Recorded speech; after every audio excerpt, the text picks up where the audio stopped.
Okay, I think we can start. So it's 5 minutes past five. So welcome to everyone. Welcome. Thanks for being here. This is the first webinar of the new Problem Solving Sociology series, which is organized by the Problem Solving Sociology Group and the Collegio Carlo Alberto. My name is Filippo. Non sento niente. Non lo vedi? Mario, devi staccare il microfono, ok?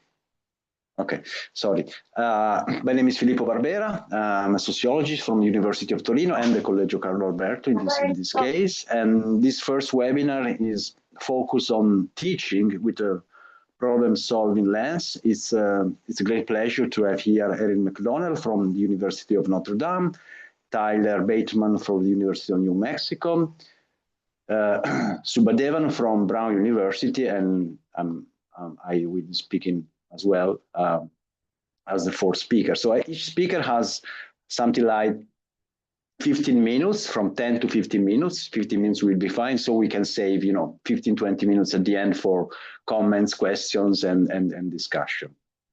So with no more hesitation, I will leave the floor to Erin McDonnell, with the first speaker. Erin, please.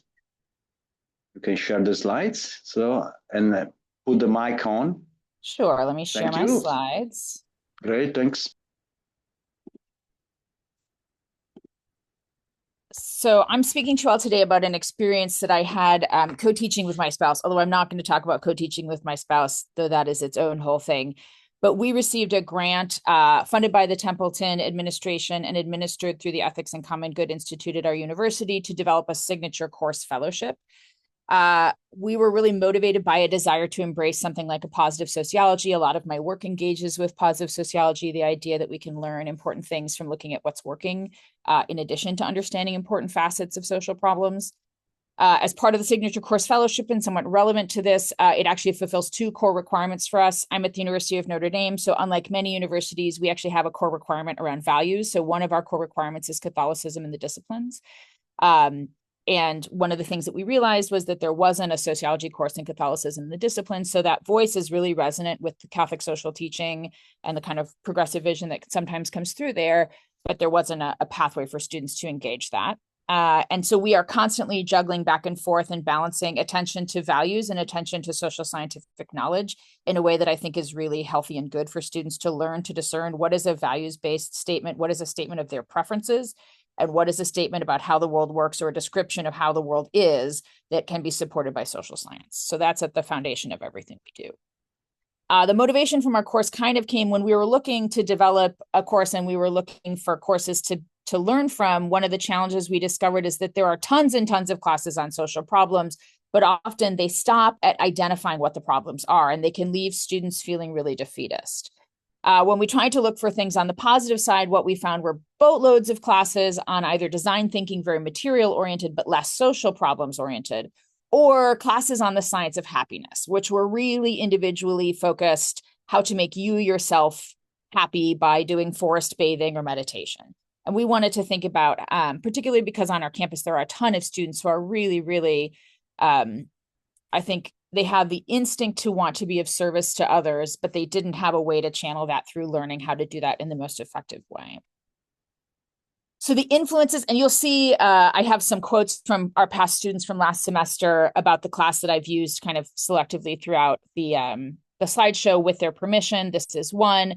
But the influences that we drew on when we were putting this course together, one, that instinct of wanting to learn from positives, learn from things that were working well, situate what could be done within the context of larger social problems and structural constraints. We really wanted to embrace an active learning methodology, which I'll talk more about in a second. As we were going through, two more concrete forces that became really influential for us, we learned about the Giving Voice to Values curriculum, which is developed specifically targeting business scenarios, helping people think through how to do case-based learning to prepare themselves to make a stand or make an ethical choice when they're in a business environment and encounter something that may be an ethical violation. We were also influenced by some of my research with the field level learning program, which was developed by public servants in Chennai, India, in partnership with the World Bank, but really trying to activate the agency and the problem-solving capability of grassroots bureaucrats in low-income public sectors around the world. And as we put the class together, it just became very interdisciplinary. We draw on a lot of psychology, we draw on political science, on economics, on sociology, and we sort of felt like we had to be, because if we had tried to come up with positive affirmative information exclusively from sociology, we'd have had a hard time doing that. I'll just say totally moved beyond all expectations by how much the students liked going through the course, how much they got out of it. It was wonderful to hear how they felt they had grown, that they learned to think like a social scientist, to find patterns, to find structures, to think about why things worked the way that they worked, but also to be really vulnerable and willing to have tough conversations. Students, I think, are well-intended, but really scared right now. And if we don't help them work past that, we're not helping them reach their problem-solving potential. The sort of overview of our course approach is that we decided we wanted to have a strong focus on developing their sense of agency. We wanted people to walk out of here capable of identifying problems in the world, having a set of tools that they could apply to it, and the inclination to do so even when it was hard. We wrestled back and forth, but ultimately decided we wanted to do a buffet approach, that is, give them tastes of many different ways that they could do problem solving, or many different tools for improving the social good around them, coupled with a final passion project that asked them to kind of go deeper and make a real intervention and allow them to really pursue things they were really passionate about. The focus is, again, on scientifically well-supported tools. We looked to constitute that buffet, well-supported tools with a sufficient amount of research on them, but that we thought could be applied to a range of problems, so that you kind of have something that you can think of throwing at different things. And I'll give some examples in a second. We also focus on problems that exist across different levels. So some of the problems that we start with are interpersonal. And I think that has been one of the areas the students really caught fire with the most. So interpersonal, group problems, material problems. My spouse, Terry McDonnell, co-teacher, is a materiality guy. So we have people prototyping and designing material solutions, and then organizational and policy briefs as well. The course is hands-on, but very intellectually rigorous. Most weeks, what we do is we pair the intellectual day is Tuesday, so they learn the scientific background, the research basis, and then on Thursday, we're doing in-class practice, and then over the weekend, they're applying it outside in the world, doing some work with it, and then coming back and writing a paper on that. So our core assignments are called labs, which stands for learn, apply, and debrief, because that sounded better than lads. But then they also write summative essays on their values and how they've come to reflectively understand what their values are to satisfy that values component, as well as summative essays on how they've learned to think through a social, scientific, methodological, and theoretical perspective, and that final project. So like I said, we work across all sorts of different levels, which has been really rewarding for the students. So at the level of individual action, they learn about things like calling someone in, but they also learn about things like apology. And some of the most impactful essays to read were students writing about how they took ownership over a harm that they had done in the world. I think they come in thinking they're being a force for good means they're just going to convince other people to be less bad, but learning how to subtract the harm that they might be putting out into the world has been really important. They take joint action within small groups. They learn about, although none of our students pursued large-scale organizing, with the idea of social movements as a form of positive change, and also thinking about working within formal organizations, making policy proposals, which several of the students did do to either colleges or the university to get change in the world through formal organizations. I will just admit, just for anyone who's thinking about doing this, as a sociologist, I felt really constantly worried about, were we going to lose our sociology card? Because it seems like to be a sociologist, sometimes you have to land so hard on the side of structure and how all-consuming structure is.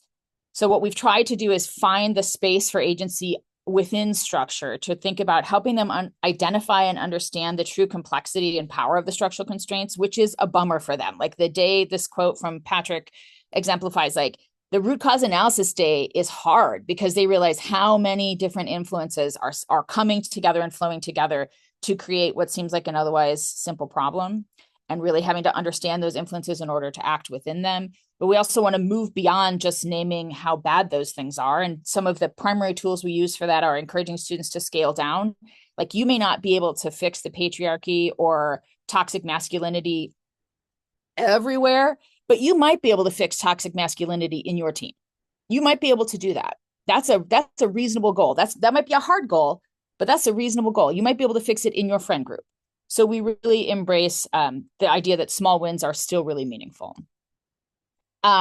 We do a lot of in-class scenario work. Like I said, we have the kind of practice days built into the class weeks. So for example, we learn a lot about the social psychology of why rehearsal is important for taking meaningful or risky social action. We work with the students to identify common scenarios on campus that they have personally experienced. And then we use those as case-based learning scenarios in class, giving them time and safety when they're not in the hot seat to unpack. How would you understand what everyone in this scenario might be thinking, feeling, and bringing to the scenario? And then they practice and rehearse more efficacious responses. These are actual examples that students in our class last semester generated because they had experienced them and wanted to think through them. We had an openly gay student who admitted that he had walked out of a room to see that there were students in the hallway laughing and writing a homophobic slur on the whiteboard.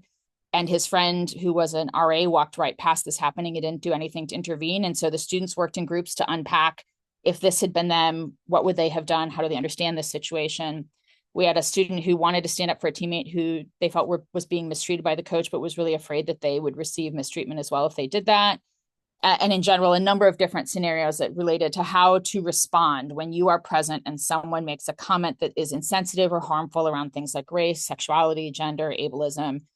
And the students really got a lot out of the permission to not have to be perfect right now, that they were not going to get canceled if they couldn't come up with exactly the right thing right now, and that silence was a form of complicity. And if they practiced, so this quote to me was one of the things I just felt like, man, I could be done teaching if I've done this even once. It feels so rewarding that they realize that virtue doesn't happen by accident. So we talk through the moral psychology of Nazi Germany.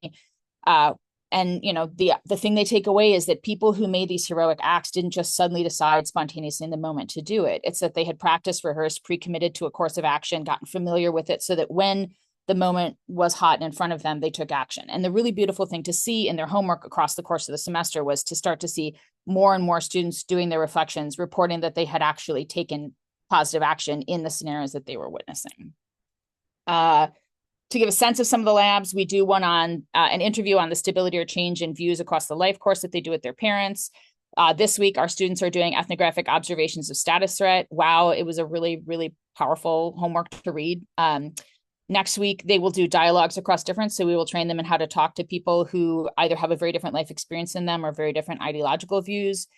The week after that, and maybe this is a very Catholic one, but we do apology and forgiveness. And that was also a strangely impactful homework beyond my expectations for the students.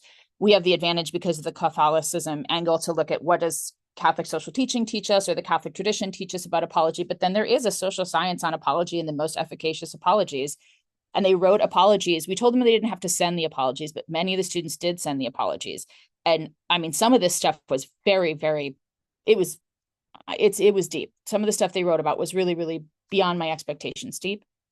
We teach them about material prototyping, narratives for social change. So learning about how to construct certain narratives that will either create things like availability for certain people to see themselves reflected in a place they don't normally see themselves reflected, or also using a narrative to illustrate and draw out the sense of harm about what might be going on to try to enroll someone in a growth trajectory. And then they wrote organizational policy briefs.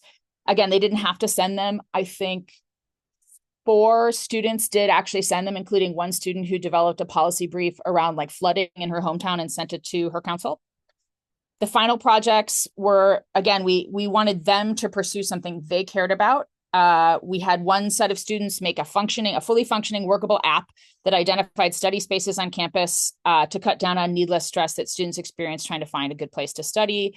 We had a team that researched and did interventions in 4 classrooms with micro affirmations where students wrote affirmations before, like the week before the exam. And then as they exited the exam, they received these affirmations because there was research suggesting it would cut down on stress.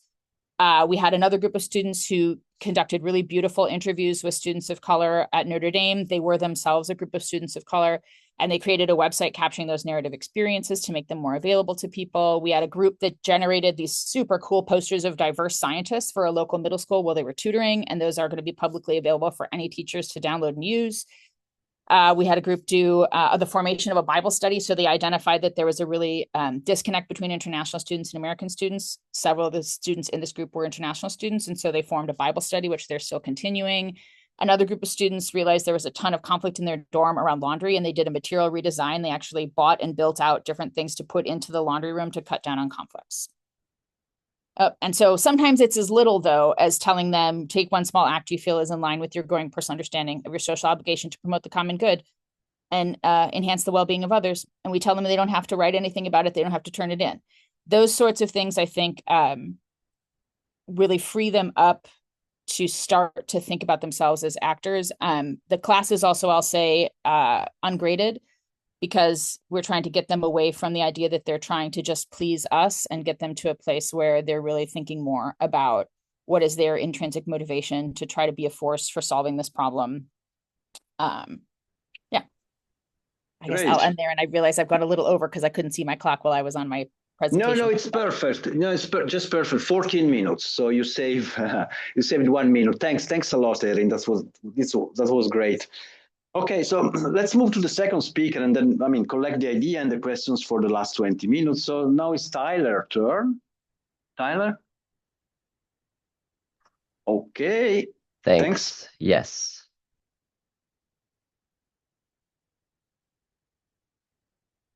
All right, let me just...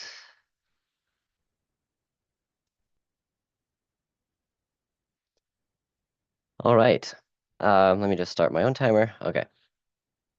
Thanks. So yes, my name is Tyler Bateman, and my talk is titled Problem Solving with Students, Primary and Library Research. And I'm an assistant professor at the University of New Mexico, Department of Sociology and Criminology. I'll start with a few introductory slides.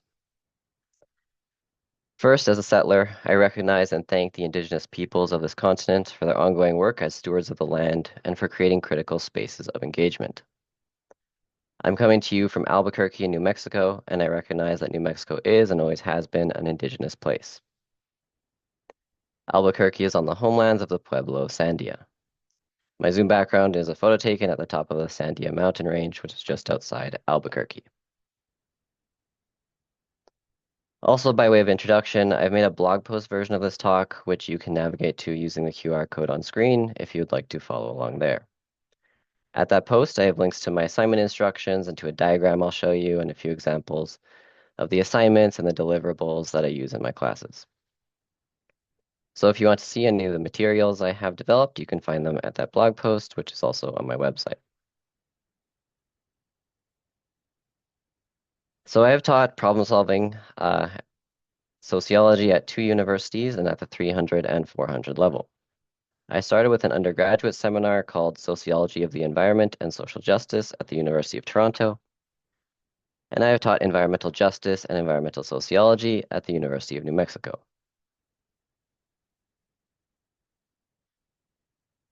On screen here, you can see some of the deliverables that we have created based on the problem-solving framework. My approach to problem solving with students has focused on involving students in research, although I recognize that research itself is not required in order to use the framework. In this talk, I'll describe how I moved from group projects that collected and analyzed primary data, such as in that video you can see on screen, to creating policy briefs based on library research. I hope my cautionary tales will help as you develop your own problem-solving approach in your teaching or as you develop your already existing approach. Next, I'll provide a short introduction to problem-solving sociology and show you a diagram I use for it in my classes. As some of the audience will know, Monica Prasad published the book Problem-Solving Sociology in 2021. In the book, she proposes that sociologists may focus on problem-solving by asking what causes social problems and also what causes solutions to those problems. The box you can see on screen is from the book. Prasad says sociologists might focus on these questions listed in the box, primarily the latter three. In these questions, we analyze what causes a given problem, what works to solve it, and what causes the solutions to come about. In my classes, we use this diagram I created based on Prasad's framework and my own thinking about problem solving. My own additions here are that I like to think about what the ideal society would be and to categorize the third and fourth questions as transition questions that try to move us from the problematic society we face closer to the ideal society. So just like the box from the previous slide, this diagram portrays problems and the causes of problems, and also solutions and the causes of solutions.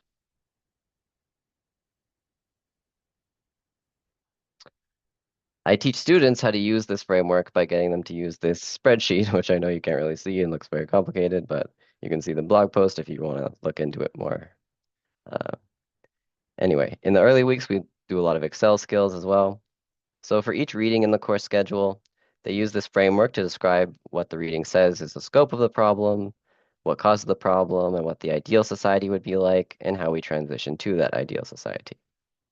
Students are free to choose what to put where in the spreadsheet. I don't require any particular interpretation, and it's a pass-fail assignment. Now I'll move on to talking about how I put this into practice in research. When I first taught using a problem-solving approach, I had a 400-level undergraduate seminar with 15 students. I taught the class twice. I thought it would be great if we could produce reports and videos about primary research. I began the process of involving students in primary research by reaching out to organizations that jointly worked on environmental and social justice issues. I asked them what research questions they would like answered that would help move their own initiatives for sustainability and social justice forward. In my seminar at the University of Toronto, we worked with 4 Canadian organizations over 2 rounds of the class: Seniors for Climate Action Now, the Council of Canadians, Grandmother's Voice, and the Hyde Park Nature Center. As part of starting the research, I proceeded to get ethics approval for the class. There were 3 projects, one looking to answer what is most effective for engaging older adults in climate action. Another investigates how community organizations in Canada have implemented reconciliation and decolonization initiatives. And finally, a project on what moves people in nature programs from perceiving nature as a recreational backdrop to perceiving it in an ecological way. During these seminars, we first checked whether the literature could answer the partners' questions. Then we conducted primary qualitative research to fill literature gaps. One key aspect of these seminars was group work. The first time I had 2 groups of about 7, and the second time I had 3 groups of 5. Managing groups who are just learning how to do primary research is a major task in itself, as I'm sure you can imagine, and this format of the class was a great deal of work on my side. The deliverable was also part of the excessive work. In the first round, we produced 2 very long reports, and in the second class, we produced videos, but only one of the videos was really shareable. I found that in general, it wasn't feasible to run the class with primary research leading to long reports or videos. It required too great a time commitment on my side. It was rewarding to some degree, but I wanted to make some adjustments. Starting in 2025 in my 300-level classes, the deliverable has been individual policy briefs created by each student. We also have a new project, as I'm now in New Mexico, working with the Dene organization Indigenous Lifeways. The current project is to better understand how to improve oil and gas regulation in New Mexico. So in my recent classes, I have removed group work, and instead I think of each student's project as a small piece of a broader puzzle. And for now, I have paused the primary research, partly because I've changed institutions and need to go through ethics approval again. What I really appreciate about the policy briefs is that when the class ends, we have a finalized deliverable. In the blog post of this talk, there are links to these deliverables, including our long reports from the previous rendition of the class. On the blog post, I also have my current assignment instructions in case you want to see all of the fine details of how we get here. The way we do the policy briefs is that they're a scaffolded assignment. I'm currently on a 16-week semester, and the first assignment is due about week 5. I call it the statement of intent. Essentially, here they need to describe what they're going to do in the policy brief. I discuss with the community partner what they would like to see in the briefs in terms of meeting their goals. I have so far let students have some discretion given the broad goals of the partner, but students actually didn't like that. They wanted more direction. Going forward, I'm going to assign students topics that more precisely help with the partner's needs. Then in the midterm project, anywhere from about week 8 to week 10 is a 4-page policy brief with 1 or more pages of references. My feedback for the midterm policy brief is extensive. I go through and describe everything they need to do for the brief to be professional and ready to be given to a policymaker. Students at the University of New Mexico have access to Adobe Express, and they must produce it in Adobe Express or in Canva if they prefer. To create a policy brief in one of those platforms, you can hotwire a newsletter template, but I've also started to create policy brief templates that I share with students. I do this because the newsletter template can be quite a bit of work to tailor to a policy brief, and some students will do it and others will not. Then for the final project, just as in an R&R in an academic journal, they need to reply to each of my midterm comments in a separate document, essentially a response memo. They confirm that they have made each edit and they describe the edits they've made. They also need to expand the brief by one additional page and add a few more references. In addition, students tell me in writing the degree to which they want their brief to be shared, and so give consent or not by the end of the class in terms of how far it can go. When they submit the assignments at both the midterm and final stages, they don't submit a PDF, but rather a collaborator link in either Adobe Express or Canva. This is an important detail. It makes sure that if the semester ends and a few edits need to be made, I can just make them. In the end, these briefs are completed in one semester. Using the method of having a small number of pages with a great deal of focus on each, we have produced deliverables that are more useful to the partner and also more feasible for me in terms of time commitment. In this way of doing things, there is no long report that I need to edit, and videos were just too high stakes, hard to edit, and essentially need a film editing class in order to be successful, in my experience. So my take-home lessons are, first, maybe those in the audience have figured out a better method for groups, but I found that group work in this problem-solving context was very time-consuming for me and for the students. I found that you essentially become a conflict manager at some points, which is a large part of the time commitment. My second takeaway is that I think it's useful to design deliverables that students can finish at a high standard in one semester. Another benefit of policy briefs is that if you can find some funds and print them, they can actually find their way into the hands of policymakers who are working on the issues important to community partners. I'm currently working on some funding about that. In any case, when you give extensive comments at the midterm and ask them to hand in a response memo for the final alongside an edited brief, I found this to be feasible and successful. So thank you for listening, and I hope some of this helps as you develop your own approaches to teaching with problem solving. And I see I talked quite fast because I'm quite under time, but sorry about that. Anyway. It's okay. It's okay. It's great. Thanks. Thanks, Tyler. It's good. You talk 11 minutes, so it's fine. Thanks. Very good. Very good. Okay. Thanks a lot. Again, we save questions and comments for the last phase. Now the floors to Suba. If you want to share your slides, please, Suba. Thank you.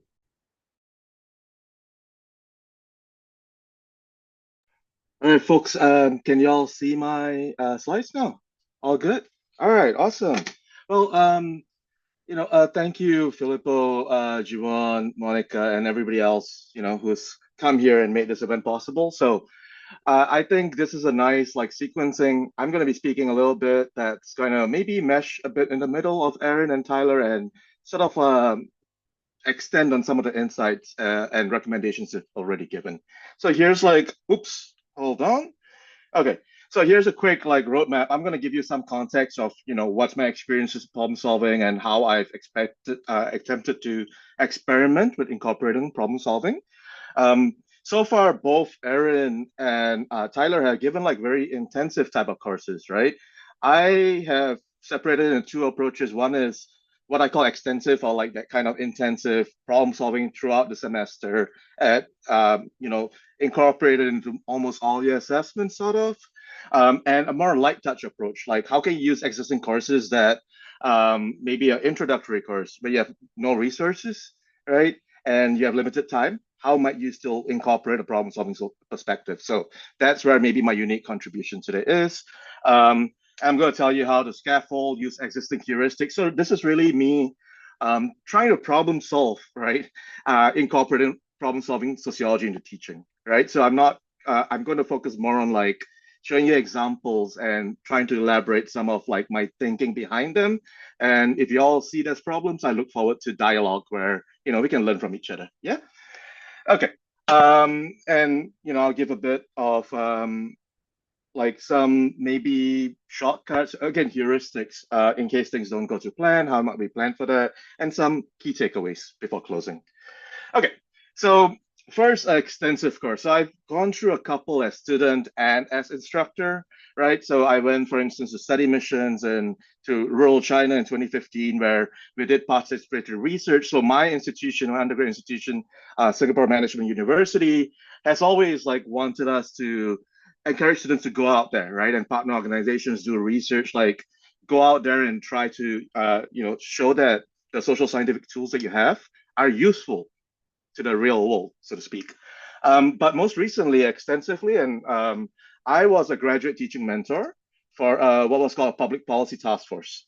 So maybe kind of similar to what Erin did, where and Erin and Tyler did, where Ijlal Naqvi, who's the man on the screen, who was my undergrad thesis advisor, and if you all read problem solving sociology, Monica highlights his work as an example of good problem solving sociology, which Monica's here thrilled him to high heavens because he just loves Monica's work, right? So I started taking his classes in 2012, right? And this was me being a grad teaching mentor in 2023 when I was doing my dissertation fieldwork in Singapore.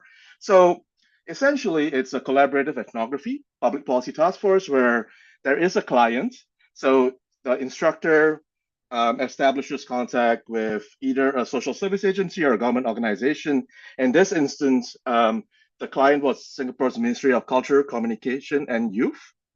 And we were also sort of engaging with the National Volunteer and Philanthropic Center because they wanted to understand, during COVID, a lot of ground up initiatives came up, like let's try and connect, etc., interest groups. And so this all you could consider as long as there is an open, people can join. It's not like just a closed group, grassroots civil society organizations. And so the governments came in and okay, here's grants and all that. But 3 years on, do they still exist? Are they facing any pain points? We did not know, right? So that's something where the organization, the government body was like, we really would love to know what's happened to these organizations, what's going on, what do they need? So that was a broader framework. And then the students themselves who join the class have to go out and search for organizations to get in contact with and give the information from the instructor, hey, we are doing this class and I want to invite you to be part of this class. The final deliverable will be a report that is closed door, and we will engage all of you and share some of our findings with you that might be useful to you. Okay, so that's the setup of the class. And at the bottom, that's me. So what I did as graduate teaching mentor is I support them with their thinking, the analysis, how to do ethnographic fieldwork. So that was me teaching the principles of heuristics for ethnographic fieldwork, right? So they're learning this and they're going out to apply it. So I'm there helping them learn some of these tools as they try to apply it, and then they come into the classroom. They're trying to analyze. I'm there along with the professor, sort of engaging in dialogue with them and trying to push them to strengthen their analysis, right? But it is collaborative. So the students themselves, what Ijlal uses is the empowered deliberative democracy framework. So everyone comes together, they write their field notes and all, but then they're writing the same report, right? So all the codes and whatnot, it's not the instructor specifying. The students are in dialogue with each other, with their partner organizations, and then with the clients. And we sort of have to make all this map while making sure it's still grounded in rigorous social science. Okay, so amazing course, and I've gone through a couple of iterations. Ijlal's taught a couple of versions. Great, but what are the downsides of having such an extensive integration of problem-solving sociology into a course? Well, the first is, maybe impact could be high, right? Here, there's something that's useful, but that's not always the case, right? So sometimes it could be a cost. That could be organizational fatigue, the number, at least in Singapore, when I talk to civil society organizations, there's all right, that's enough of coming to study us, what do we get? Right? Every semester, the student group, can I come and do research, etc. So you kind of want to take note that kind of fatigue might happen, right? And also ethics, what do we owe these communities? We are using them as training grounds, the city is laboratory, right? But what is our ethical responsibility to these communities where our students are getting trained. So these are just some of the things I kept in mind that sort of make you take a step back and like, this intensive approach is great if done well, but there's many pain points where it could go off kilter. Okay, so now let me transition to what I call a light touch approach. And there are two types here. One is a generalist class, so intro sociology, right? That's always something we always have to teach. And thematic, so I taught a pre-college class, but I designed it like a college level class called the Sociology and the Climate Crisis, right? And in both, I integrated elements of problem-solving sociology. And it might seem counterintuitive, but I try to use familiar heuristics to sort of make it easier for students to understand what we're trying to do. So everyone, like in high school and all, the who, where, what, when, how, that's often the thing you learn, right? And why maybe. So I make students go, okay, so if you want to concretely map up a social problem, you need to tell me who is there. You need to tell me what's happening and what resources you have. When is this happening? And has this been a consistent problem across time or this specific period? Of course, context, I need to know context. And you really need to specify how, the mechanisms, right? I want you to really, really tell me, don't tell me capital is doing something here, right? Who are the capitalists here? What actually is happening in this concrete case? And in this way, because you're taking a qualitative approach, ethnography interviews, I tell them, don't worry about why, right? Map it out, show me the how, and then from there, let us see if we can sort of try and understand if we might get to the why, right? So loosening that why and focusing more on mapping things out and showing how. And what I do is I make this a final project, right? It is a group presentation, but it could also be a report. So there's ways and means to tweak it depending on your class size. And I try to scaffold this heuristic and other complementary heuristics throughout the semester, throughout class discussions, during class sessions. So they get used to the logic, right? And then I want you to show me what you understand at the end of the semester through your group presentation. And, what I find is that I'm still, green behind the years of teaching. I try to do too much. The intro classes, the syllabus that I do, I'm like, maybe this would be maybe I should teach an upper level class on global social change or something. But the one thing that's been consistent is that this problem solving approach has been the most popular with students. Like students actually come alive. Filippo, may I check how much time I have left? Still got time, yeah? You have 5 minutes. 5 minutes, all right, okay. Yeah. So I'll just quickly go through examples and thank you, Filippo, and try to extract some takeaways, and then, I look forward to our dialogue. So this is a slide that I use to introduce the final group project. So I use presentations because I taught them seminar style, but if you have large numbers broken up into sections and whatnot, you could do a report, for instance, right? And what I do is I ask students, go, 3 to 4 people. I assign chapter 2 of problem solving sociology and the article version of problem solving sociology, asking them to read that as preparatory material, try to understand it, come to me during office hours to clarify what it means and how they are applying it, whether, they're on the right track. And I make them, really concretize and using that heuristic of the what, where, when, how. Like I tell them, I want to see each of this in your presentation, and I want you to specify what resources you have, what trade-offs there are, and what possible externalities there might be. And this sounds like very econ language. Well, they've probably learned some econ in high school, and they've learned trade-offs, they've learned externalities. So for them to throw apart like this new framework onto their existing schemas and try to understand, it's worked quite well. So this is what I do, right? And the thing is, it must be grounded in the literature. You must use theories and concepts for the class. You can't just go out and invent things. And the social problem that you choose, there's always going to be a normative component, but it must be grounded in enough real-world evidence to pass the bullshit test. Okay, and that is what sort of roughly what I do. And so I'll be happy to share all this like materials and all later with any of you who might want them. Okay, so that was for an intro class. Now, here's something I did for a class I taught on sociology and the climate crisis, the pre-college class. So here I scoped it down to you must do something relating to mobility and the city and climate change. And I grounded it in the local context in Providence. So on the top right, that's a documentary that you can find on PBS on the Cape Verdean community, the whaling industry, and the decimation of their residential neighborhoods through the construction of I-95. So that's like a 65 minutes, 70 minutes documentary by oral historian Claire Andrade Watkins. It's amazing documentary.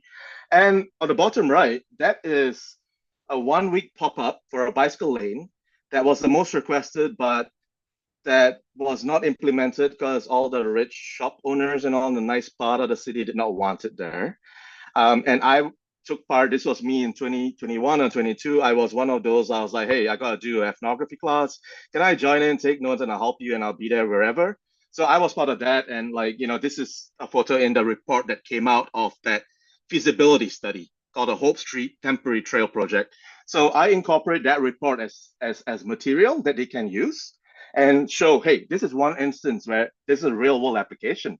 I tell them I've never faced so much cursing in my face over parking lots ever. But it forces them to think, right? Like, okay, this is actually happening in the city. Here's the local context in which we are embedded in, and how can we try to intervene in this context that we are embedded within. What I also do is, and so I'm constantly during class discussions trying to ask them to think, what might using a problem-solving approach look like? And throughout the course of the semester, I try to concretize things through diagrams, right? So together, what's in the syllabus? What concepts are there? Okay, what do you think climate change is? Who are the actors? What's happening? Who's affected? I'm engaging in dialogue and diagramming, and it's a living document. So this is a couple of weeks later. I don't have the final version, but it's much more fleshed out, and then I make that like a schematic that you can take home and use later. So this exercises where students are learning how to scaffold problem solving through like in-class exercises. Okay, I'm just going to very briefly touch on this. Yeah. I don't want to. 1 minute, 1 minute, if you can. Yeah. Okay. But here's what I'll say, right?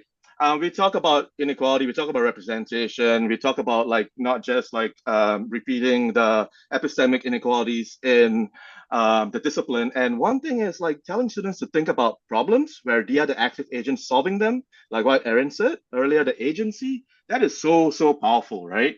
And and for those thinking, what about a critical approach? So I'll end with this anecdote from the last ASA meeting where there was a book launch for Eric Olin Wright's Real Utopias, reflecting on his legacy. And I was like, hey, the two people who are speaking and have said very interesting things and actively engaged are Devin Wicks and Jacob Carlson, who are like active members of the problem solving community. And so it just shows that, kind of like there are others who are already thinking about this, but maybe here the problem solving framework could give the tools that allows them to make the connection even more explicit. I will kind of like mention that basically talk to students. There's going to be some uncomfortable uses of some of the theory misapplications, but that's when talking to students, office hours, making them clear the topics I think is important, right? And that's all. That is from the closed door dialogue session at the end of the class that Ishlal gave, where all the organizations can. So again, if you can do this extensive integration approach, great. But if you can't, I hope that I gave you some tools to integrate problem solving into your teaching with minimal resources. Thank you. Thanks, Suba. That was great. Thank you. Thanks a lot. Thanks a lot, really. So that's my turn. What are the slides? Here. Okay. So I'll try to be quick, just to leave the room for discussion. Then we can stay, I think 10 minutes more. Okay. Here I am. All right. So Well, I will start from my course. It's something like 10 years that I teach a course called Applied Sociological Theory or Applied Social Theory. And these are the four, so to say, main guidelines that I use for my teaching. The first one is I mean, I try to be at the crossroads of three ways of doing sociology that I will show you.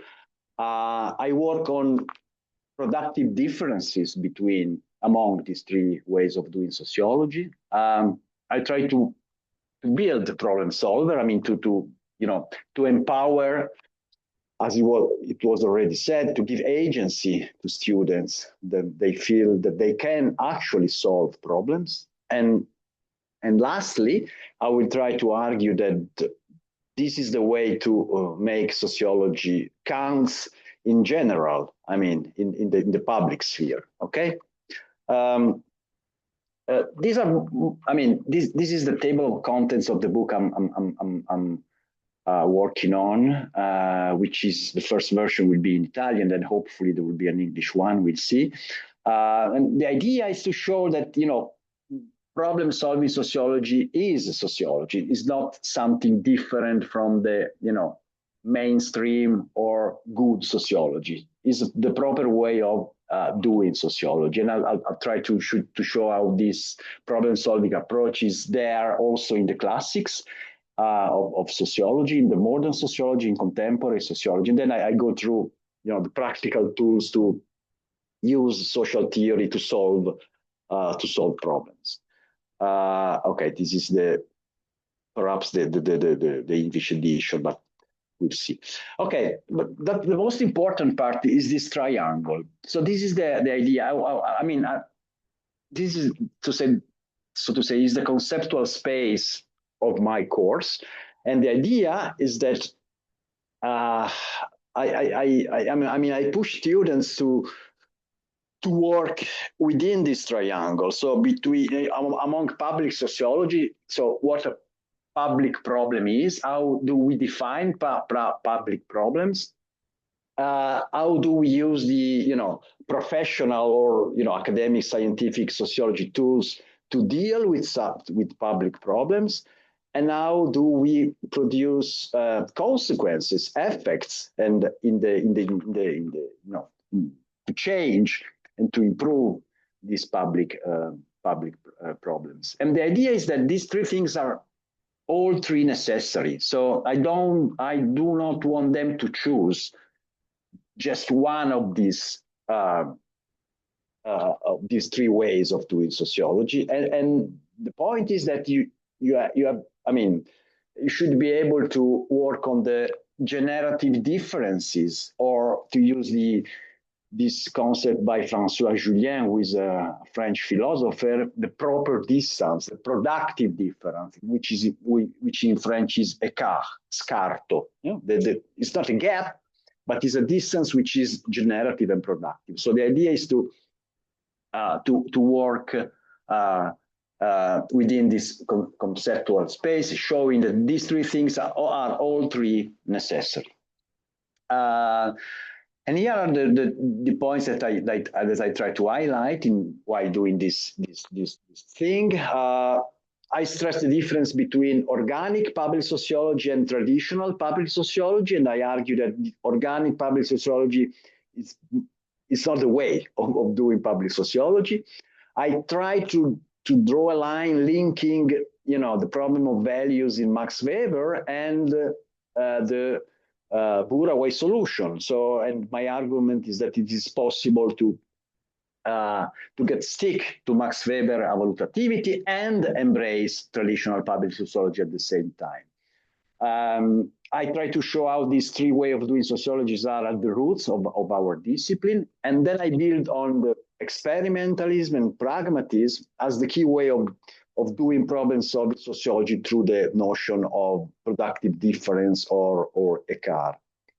And that's the fifth point is the most difficult one. So it's convincing students, and this kind of approach to sociology, it's the best one also when dealing with big issues and wicked problems such as environmental crisis, inequalities, and power differences, and so on and so forth. Because students are very strongly motivated to deal with big and large scale problems, and while the problem solving sociology forces them to work at the more at the different scale. So the link between the two, it's a challenge, and it's important to care about that.